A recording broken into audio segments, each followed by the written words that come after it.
Great Nicobar mega project का भारत के लिए एक बहुत बड़ा व्यापक रणनीतिक महत्व है। अगर इसको लेकर के किसी भी प्रकार का विवाद खड़ा होता है तो उसका जल्द से जल्द समाधान होना चाहिए। और हाल ही में इसको लेकर के एक बहुत बड़ा विवाद सामने आया है। विवाद क्या है कि इस प्रोजेक्ट से जुड़ी हुई कुछ समस्याओं को लेकर के हाल ही में जिला प्रशासन और अंडमान आदिम जनजाति विकास समिति की एक बैठक हुई। इसमें समिति के द्वारा यह दावा किया गया कि आदिवासी समुदायों को सरेंडर सर्टिफिकेट पर हस्ताक्षर करने के लिए कहा गया। ये सरेंडर सर्टिफिकेट क्या है और इस प्रोजेक्ट का किस प्रकार से भारत के लिए रणनीतिक महत्व है, ये जानना आपके लिए बेहद इंपॉर्टेंट है। उसको हम जानेंगे, लेकिन उससे पहले इस बात को ध्यान में रखिएगा कि दृष्टि संस्थान ने आपकी जीएस की तैयारी को पूरी तरह से कराने के लिए आप घर बैठकर ही अपनी जीएस की तैयारी कर सके, इस बात को ध्यान में रखते हुए एक कोर्स लॉन्च किया है जिसका नाम है GS studio foundation live online course. ये मात्र 24,999 में आपकी जीएस की तैयारी को मात्र 14 महीने में पूरा करा देगा। इसकी सबसे खास बातों में शामिल है कि इसको करने के बाद आप जब दृष्टि संस्थान की किसी शाखा में जाकर के जीएस फाउंडेशन ऑफलाइन बैच में एडमिशन लेंगे तो ये सारी फीस वहां पर एडजस्ट हो जाएगी, यानी एक तरह से ये कोर्स आपको फ्री में पढ़ने वाला है। साथ ही अगर आप इस फीस में भी कुछ डिस्काउंट चाहते हैं तो इस कोर्स से जुड़ने के दौरान आप मनीष कोड का इस्तेमाल कर सकते हैं। मनीष कोड का इस्तेमाल अगर आप करेंगे तो आपको इस फीस में भी डिस्काउंट प्राप्त हो जाएगा। इसके संबंध में जो बैच है वो हिंदी, इंग्लिश और इंग्लिश तीनों में ही उपलब्ध है। हिंदी माध्यम का बैच 3 फरवरी से, इंग्लिश का बैच 4 फरवरी से और इंग्लिश का बैच 5 फरवरी से प्रारंभ होने वाला है। इंग्लिश के बैच में हिंदी और इंग्लिश दोनों में चीजें समझाई जाएंगी, लेकिन नोट्स उपलब्ध होंगे इंग्लिश में। साथ ही 2 वर्षों की करंट अफेयर्स की क्लासेस का एक्सेस होगा। 10 कलर्ड प्रिंटेड बुकलेट्स होंगी जो जीएस के अलग अलग विषयों को कवर करेंगी। जो भी पढ़ाया जाएगा उसकी पीडीएफ फाइल मिलेगी, यानी नोट्स बनाने में किसी तरह की दिक्कत नहीं होगी। अपने आप में संपूर्ण पैकेज है। इससे जुड़ने के लिए दृष्टि लर्निंग ऐप को डाउनलोड कर लीजिए, वहां से आप इससे जुड़ सकते हैं, या डिस्क्रिप्शन में दिए गए लिंक पर जाकर भी आप इससे जुड़ सकते हैं। अगर किसी भी प्रकार का डाउट हो तो 8750187501 पर आप कॉल कर दीजिएगा। चलिए अब हम ग्रेट निकोबार मेगा प्रोजेक्ट के बारे में थोड़ा सा जान लेते हैं। तो ग्रेट निकोबार जो अंडमान और निकोबार द्वीप समूह है उसकी अवस्थिति यहां है, और इसके बिल्कुल दक्षिण में आप देखेंगे कि यहां ग्रेट निकोबार आइलैंड है। इसका जो दक्षिणी बिंदु है वो भारत का दक्षिणतम बिंदु है, इंदिरा पॉइंट के नाम से इसको जाना जाता है।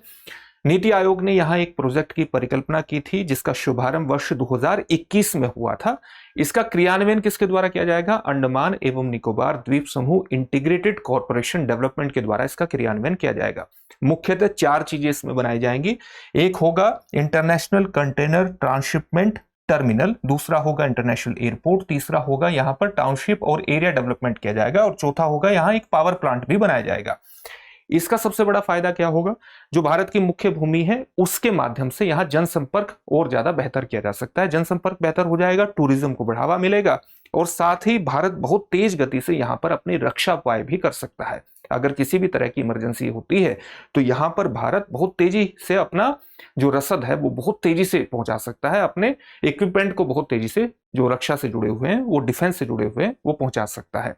साथ ही अगर यहां पर एक बेहतर ट्रांसशिपमेंट जो बंदरगाह है वो बन जाता है, टर्मिनल बन जाता है, तो इससे भारत की कोलंबो बंदरगाह और सिंगापुर बंदरगाह पर निर्भरता कम हो जाएगी, क्योंकि ये एक महत्वपूर्ण अंतर्राष्ट्रीय व्यापारिक नौवहन मार्ग पर स्थित है।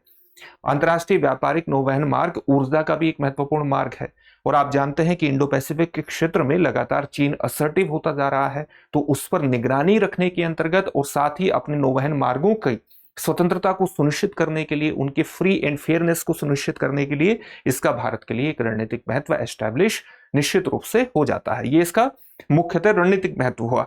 अब इसके अंतर्गत क्या होगा कि 13,000 हेक्टेयर भूमि का अधिग्रहण होगा, जो लगभग 166.10 स्क्वायर किलोमीटर की बैठती है।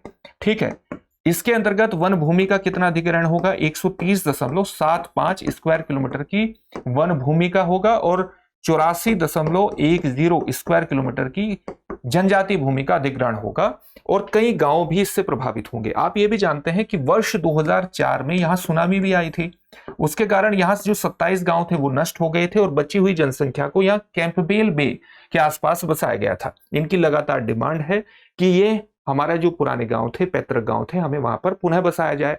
अब ये प्रोजेक्ट आ गया, इस प्रोजेक्ट के कारण कई गांव प्रभावित होंगे उनके, और प्रोजेक्ट प्रभावित होंगे तो वो अपने पैतृक गांव में कैसे लौटेंगे?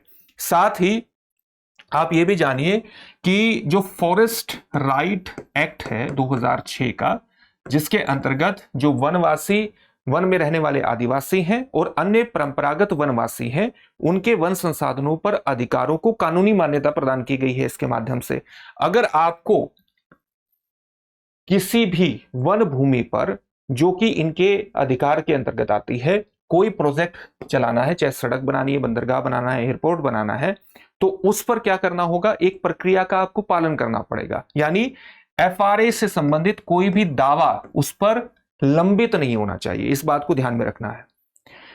सरकार यह कह रही है कि इससे संबंधित, यहां की भूमि से संबंधित जो दावे थे एफआरआई से संबंधित, वो 2022 में ही निपटा लिए गए, जबकि जो आदिवासी समुदाय है उनका कहना यह है कि वस्तुतः इस तरह के दावों के निपटान की प्रक्रिया ही प्रारंभ नहीं हुई। यह विवाद का प्रमुख कारण है। यहां पर आपको फॉरेस्ट राइट एक्ट के अंतर्गत क्या एक तरह से प्रावधान है, यह आपको जानना चाहिए। और जो बात हो रही है सरेंडर सर्टिफिकेट की, क्या उसका प्रावधान है एफआरआई के अंतर्गत? एफआरए के अंतर्गत जो फॉरेस्ट राइट एक्ट 2006 है, उसके अंतर्गत सरेंडर सर्टिफिकेट जैसी कोई भी व्यवस्था नहीं है। और सरेंडर सर्टिफिकेट को भूमि के त्याग की, जो पैतृक भूमि है उसके त्यागने के रूप में देखा जा रहा है।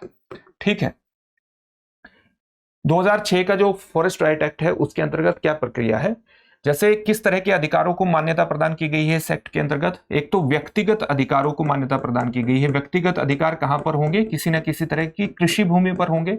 और साथ ही जो समुदाय के वन संसाधनों पर अधिकार हैं, यानी एक तरह के सामुदायिक जो वन संसाधनों पर अधिकार है। दो तरह के अधिकार हो गए। अगर किसी का कोई भी व्यक्ति 13 दिसंबर 2005 से पहले किसी भूमि पर निवासित है या उस पर आश्रित है, तो वो उस भूमि पर अपना दावा कर सकता है। ठीक है, और इस तरह का अगर किसी भूमि पर दावा है और वहां पर कोई प्रोजेक्ट की शुरुआत की जाती है, तो इस दावे का निपटान होना जरूरी है।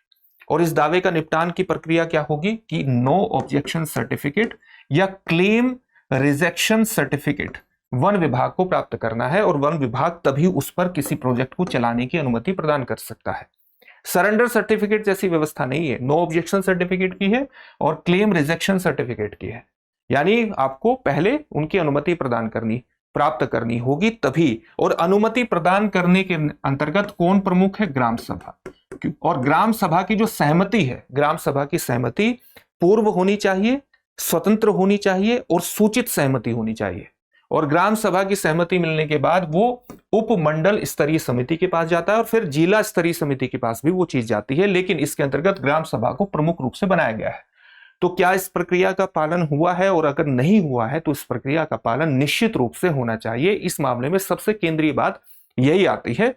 और जैसे कि अभी आपने देखा कि दावे अलग अलग किए गए हैं और इसी को लेकर के ये विवाद खड़ा हुआ है। प्रोजेक्ट के बारे में भी आपने जान लिया और ये विवाद क्या है इसके बारे में भी जान लिया, जो सरेंडर सर्टिफिकेट से जुड़ा हुआ है। अब इससे जुड़े हुए एक प्रश्न को देख लेते हैं। प्रश्न क्या है?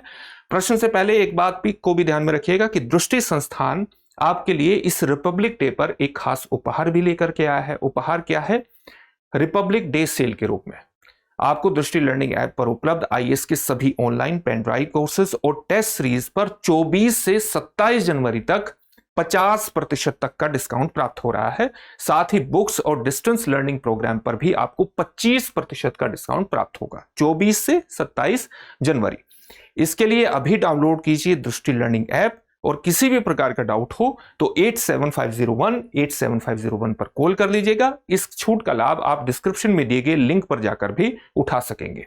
चलिए अब प्रश्न को देखते हैं। प्रश्न है, निम्नलिखित में से क्या ग्रेट निकोबार मेगा परियोजना में शामिल नहीं है? आपके सामने ऑप्शंस क्या हैं? अंतरराष्ट्रीय ट्रांसशिपमेंट पोर्ट, ग्रीनफील्ड एयरपोर्ट, परमाणु ऊर्जा संयंत्र या टाउनशिप। इस प्रश्न का उत्तर कमेंट बॉक्स में कमेंट करके जरूर दीजिएगा। फिर से एक नए सेशन में आपसे मुलाकात होगी। धन्यवाद। अब एग्जाम की तैयारी को और बेहतर करने के लिए हमारे चैनल को लाइक, शेयर और सब्सक्राइब करना ना भूलें।